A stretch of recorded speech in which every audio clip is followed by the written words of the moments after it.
this edition of the Marion Star Live, we'll bring you an exclusive interview with Marion's head football coach, Kerry Martin, as he recently turned in his letter of resignation.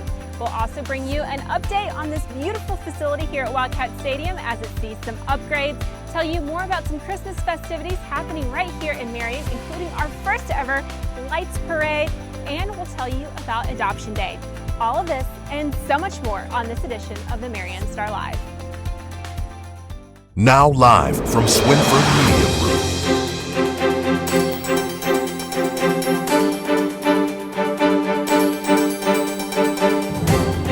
The Marion Star, where Marion is the star.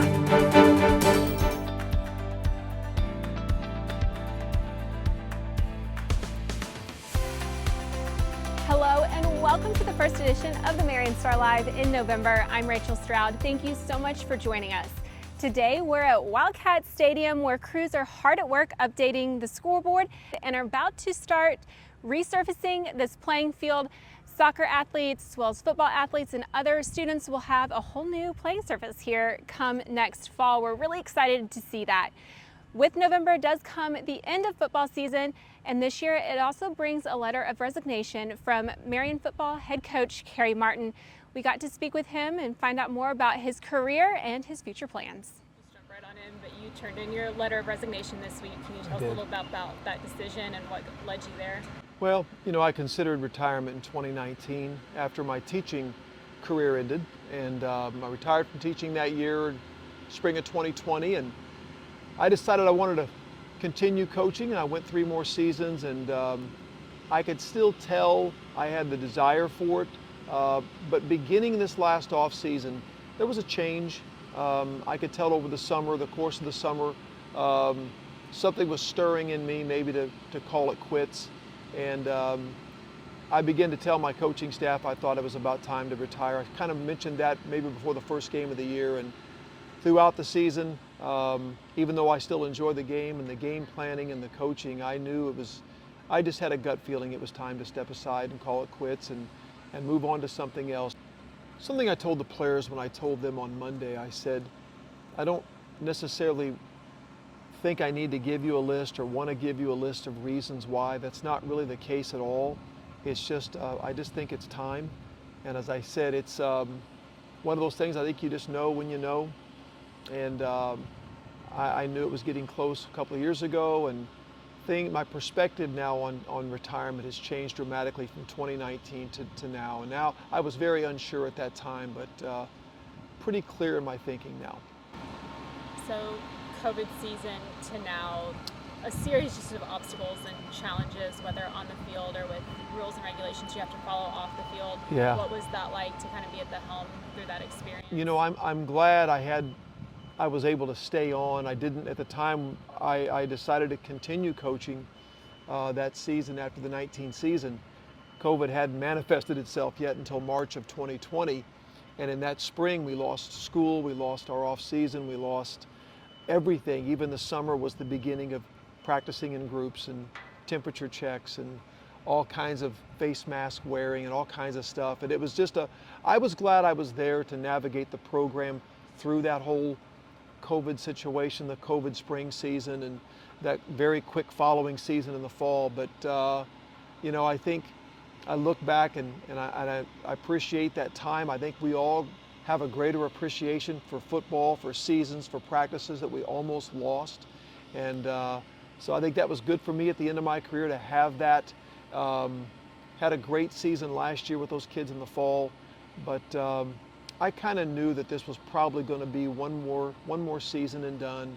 And as I said, when this season got near the end, I could feel in my gut it was time to say it's time to step aside. And so I let my coaches know, let my players know on Monday, and turned my letter in yesterday. And so now we begin a new chapter.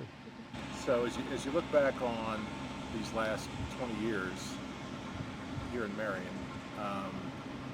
what are some of the highs and lows that you can think of, Well, both on and off the field? I feel blessed to be able to sit here today and tell you I just don't have a lot of lows. I've had 21 seasons here. had a great teaching experience at Marion High School, and loved every day in the classroom. I have really loved being the head football coach in this town, and been supported by the businesses, the parents, the board, my administration, amazing coaches I've worked with here, great kids. I would say the biggest low, of course, was the first 3 seasons. We won 8 games the first 3 years, and that was a challenge. A lot of what I had done previously at other schools to be successful didn't work here. Had to kind of retool everything going into the 4th season, and change the way we practiced, change the offensive scheme, the defensive scheme, changed our training routine. And I think the adversity of those 3 seasons, I think, made me a better football coach. And I did a lot to change the way I tried to relate to the kids here. I started being more active in other areas of the school, going to band concerts, choral concerts, getting more active in watching other kids play other sports, and trying to not just win over the football players, but trying to win over the student body and the school. And it made me a better person, made me a better coach, I think. So for me, the adversity of those first 3 years actually ended up being a benefit, I think, to me, to my coaching. And certainly the highs would be the quarterfinal runs, the semifinal runs. But what's funny is sometimes just seasons where we weren't that talented, and we found ways to win. We found ways to win big ball games. We went through a stretch, we traveled a lot, and we were on the road a lot of places far from home, and had a group of young men that found ways to win some games on the road. And I guess just watching young men go from these young freshman boys that come in to these young men that graduate from your program and have changed and grown, and that's a pretty special thing. Well, you know, Sparta was my first job. I took the job there, and they did not have a very good football tradition. In fact, we had the longest losing streak in the state of Illinois at one time when I was an assistant there. And after my 3rd season, the head coach left, and they approached me about being the head football coach. I don't know that they interviewed anybody. I just think they asked me if I wanted the job. I was an assistant coach. So I said yes, 25 years of age. I'm not sure why I said yes, but I did. I the biggest reason was the group that was going to be seniors. I had coached as a lower level group, and I really liked those guys a lot, and I felt like they could be a really good football team, and we had a lot of success that my first year. More thanks to the players I coached than anything else, the coaches I work with, because I didn't know a whole lot about being a head coach yet. I got riffed there, reduced in force. It's a budget cutback. So after 1 season, I applied and got a job in Flora and coached there for 3 years, and had 3 great years in Flora. Saw the Carterville opening and applied to Carterville, and interviewed a couple of times, got the job, and began an 8-year run there. And Carterville was a special place, a very difficult place to leave after 8 seasons. Great community, great football tradition, even prior to me arriving there.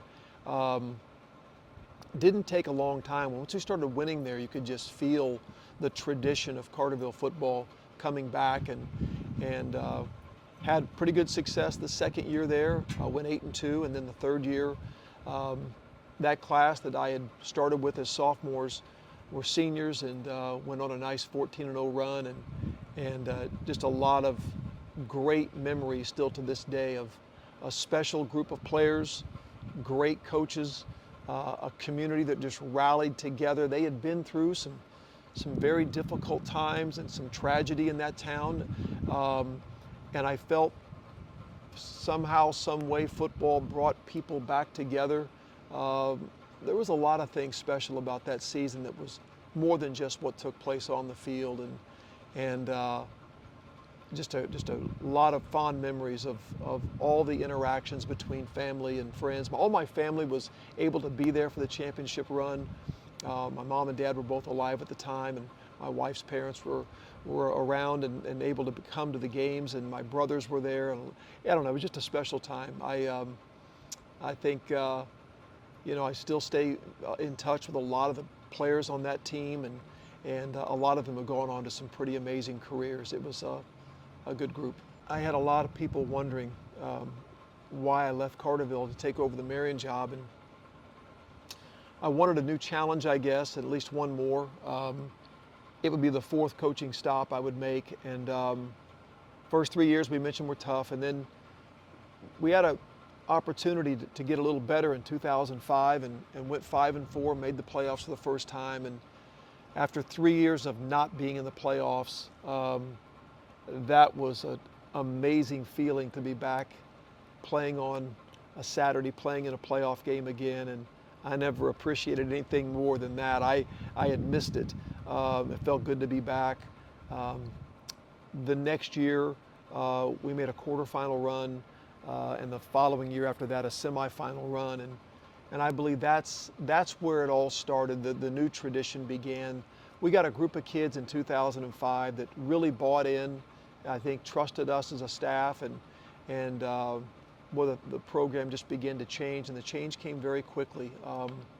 They just devoted themselves to the off-season training, devoted themselves to the new offense we put in, and the town just really got excited. We've had a lot of conversations the last few days about those early days of success in Marion were pretty special, because at times I felt Marion was really feeling good about football for the first time in a long time, and it was good to be a part of that. So you've mentioned a couple times about the players coming in as freshman boys and kind of leaving as young men.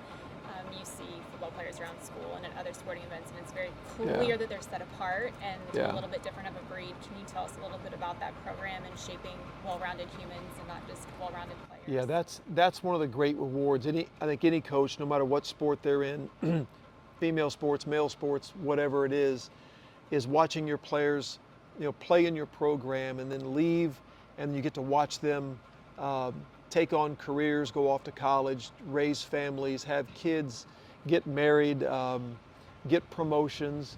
You feel a connection to that. You hope that you had a little bit of influence or impact on their lives, and just to see them at restaurants or connect with them on social media, or see them at sporting events or wherever you might run into them. It's that connection, that bond between player and coach never goes away. I have those feelings about my high school coaches that are still around, and it's cool to see the players still connecting to our coaching staff long after they're gone. One of the things we love most is when they come back and they come to practice, they just visit to say hello. Sometimes they bring their own kids. We've had the pleasure and the honor of coaching some of our former players' kids in the program now, which is really a unique opportunity, and it kind of brings things full circle. It's kind of neat to be able to do that, and just to see how great their achievements have been in their professions. Doctors, lawyers, architects, engineers, teachers, policemen, firemen, you name it, they're out there doing it. And it's so cool how many of them are doing it at a high level. So great parenting. I hope to some extent we had an impact as a coaching staff, and just real proud of that legacy, because that's really the only legacy we have. It's not in the wins, it's not in the trophies and the achievements, it's the legacies in the lives of our players. I know you guys talk a lot about character, and it starts kind of from within and it affects everything you do on the outside. Can you talk to us a little bit about what that looks like, especially in the off season, all that kind of mental training? Yeah, we spend a lot of time on what we call culture. We developed a pyramid of beliefs. We share that with the players. Their job is to memorize that. We talk about each pillar of the pyramid. We spend a lot of time telling stories, history lessons, video clips, bring in outside speakers, anyone we think that can talk about one of those pillars and share some insight into the importance of those things. And we feel like that if the culture is strong, it makes whatever schemes, whatever offense, defense, whatever you're doing on the field so much better. I think your players are better equipped to play together as a team. I think your players are better equipped to deal with adversity. I think players are better equipped to accept the role they have on the team if you've built that culture first and foremost. Now, we'll have more with Coach Martin later on in this edition of the Marion Star Live, but now we're going to cut to a quick commercial break. But when we come back, we're going to have some more exciting news about things that are getting ready to happen right here in Marion, including our very first Christmas parade. Now, this is something you don't want to miss. Stay right here with us. Great leaders like Coach Martin know that you don't just focus on the win. You focus on all the little things, and the big things like winning are inevitable. At Watermark, we believe the same holds true for selling vehicles. We focus on the customer and what they need, and everything else will take care of itself. Watermark and the Wildcats have a whole lot in common. A winning team built on trust and commitment, values and process, culture and integrity. To Coach Martin, the staff, and players, Watermark Auto Group salutes you for your passion and effort. Good luck.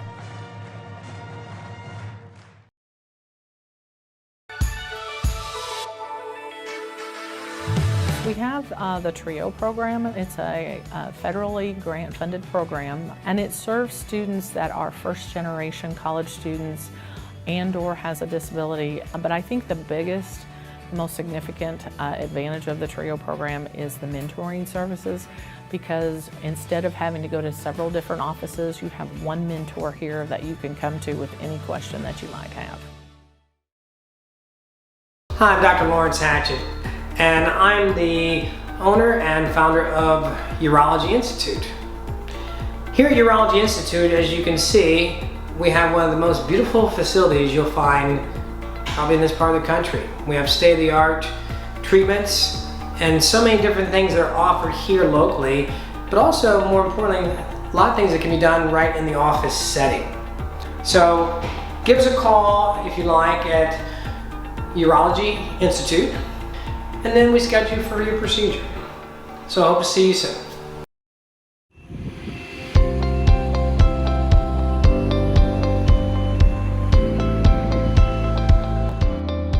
With Thanksgiving being just a few weeks away, the city's already looking at Christmas events.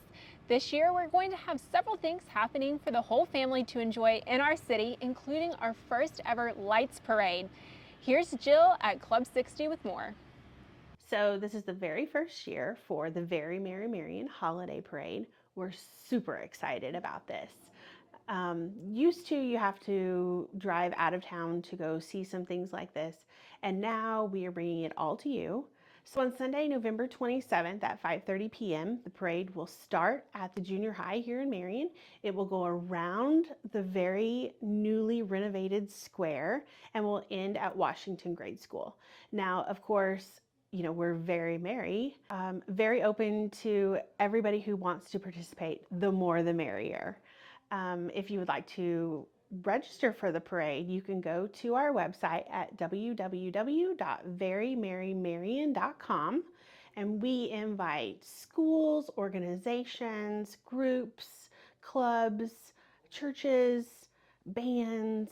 We've got a little bit of everything. This parade is really and truly going to be something that we're bringing to the region that will stand out, and I really hope that it continues to grow.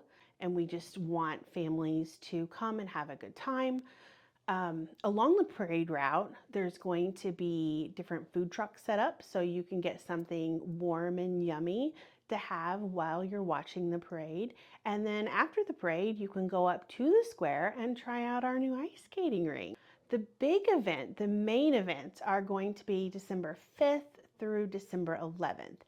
And that is a whole array of things that our city has come together to put together to bring to everyone in Southern Illinois, from a vendor's market, more food trucks, ice skating every night. Santa and Mrs. Claus will be here with their cottage that the high school builders club generously made for us. So it's all handmade by our little elves. And there's just going to be so much fun, and the atmosphere, if you're driving around town, you can notice that the street department is already on it. Doug and his elves are already busy putting up street lights and decorating those around town. So it's just going to be very festive. Registration is now open for pancakes and pajamas, which is going to be a great event to have free pancakes. Come in your pajamas with your family and your kids, your grandkids, meet Santa, meet Mrs. Claus, get some photo ops. And that is on Saturday, December 10th at 10:30. However, we will fill up very quickly. So I suggest that you call and reserve your spot now. Call here at the Senior Center or Club 60 at 997-9019. And if you have any other questions, feel free to call the city or call here at Club 60 and we'll answer those for you. When we come back, we'll have more from Marion football coach Carrie Martin, as well as some highlights from one of the biggest, most life-changing days for several children and their families from right here in Williamson County. Stay with us. The Kawasaki Terex KRX 1000 Demo Tour is making a stop at Oasis Outdoors in Marion October 28th through the 30th. With rugged performance, advanced technology, and class-leading comfort, the Kawasaki Terex KRX 1000 side-by-sides are ready for you to take you and your family on an adventure for the memory books. All Halloween weekend, the Kawasaki Terex KRX 1000 Demo Tour is making a stop at Oasis Outdoors in Marion. Dominate adventure. The Swinford Media Group proudly welcomes Southern Illinois Bank as a partnering sponsor of all our productions and publications. Visit Southern Illinois Bank in Heron, Johnson City, or one of its other branches on social media or at southernillinoisbank.com. Southern Illinois Bank, simply into banking. Now, the month of November also marks the month of adoptions. Several children in Williamson County will officially become a part of a new family this month. Here's Victoria Shore with more. The Department of Children and Family Services is set to hold their 4th annual National Adoption Day event at the Williamson County Courthouse. This event will take place Friday, November 18th, and they are set to hear 18 adoption cases. I spoke to Christina Ingram at the DCFS Adoption Unit to learn more.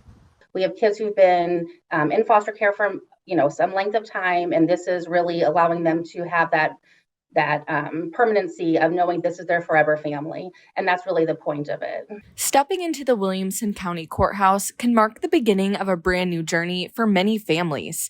Brandy Tulaling Sacapano, mother to 7 adopted children with 1 adoption pending, spoke to me about pouring into these children's lives and seeing the people they become. And to watch children come from difficult places and to blossom and grow and develop, and you see that the investment that you put into them just become this amazing thing. Adoptions are celebrated by the MHS Choir, MHS Art Department, and those at DCFS. Christy Mumbauer Carroll says the adoption process can come with a lot of emotions, but they're all worth it. And when Jim and I went into this, we said, we're big, right? We're grown. We can take the hurt. We would rather be hurt than these little people be hurt that have no one to love them and keep them safe during their time. And whether they would be with us for a season or for a lifetime, we'll get over the hurt that these little guys and girls may not. There are over 115,000 children still waiting to be adopted from foster care in the United States, and events like this help children find their forever home. This event is back in full strength after being held on a reduced scale in 2021 due to COVID, and is set to be a memorable day for each family, child, and individual involved in the event. I'm Victoria Shore with the Marion Star Live. Thanks, Victoria, and congratulations to all of those families who are about to grow by 1 or more.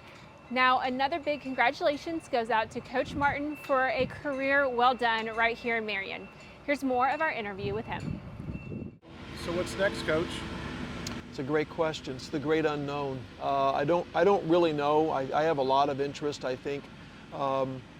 There's things I'd like to start doing again hobby-wise, but I don't think I know exactly what the next chapter is going to be, and I'm excited to find out.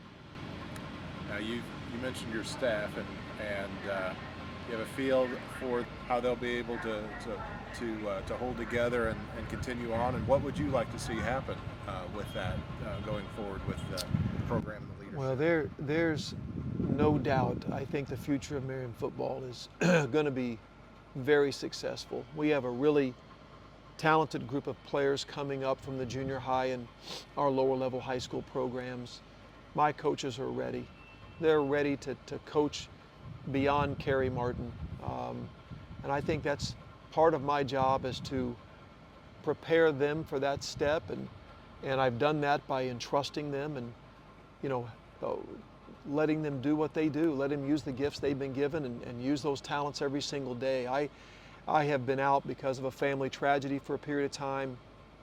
I missed some days this year because of COVID. This program didn't miss a beat, and it won't miss a beat after I'm gone. These guys are ready.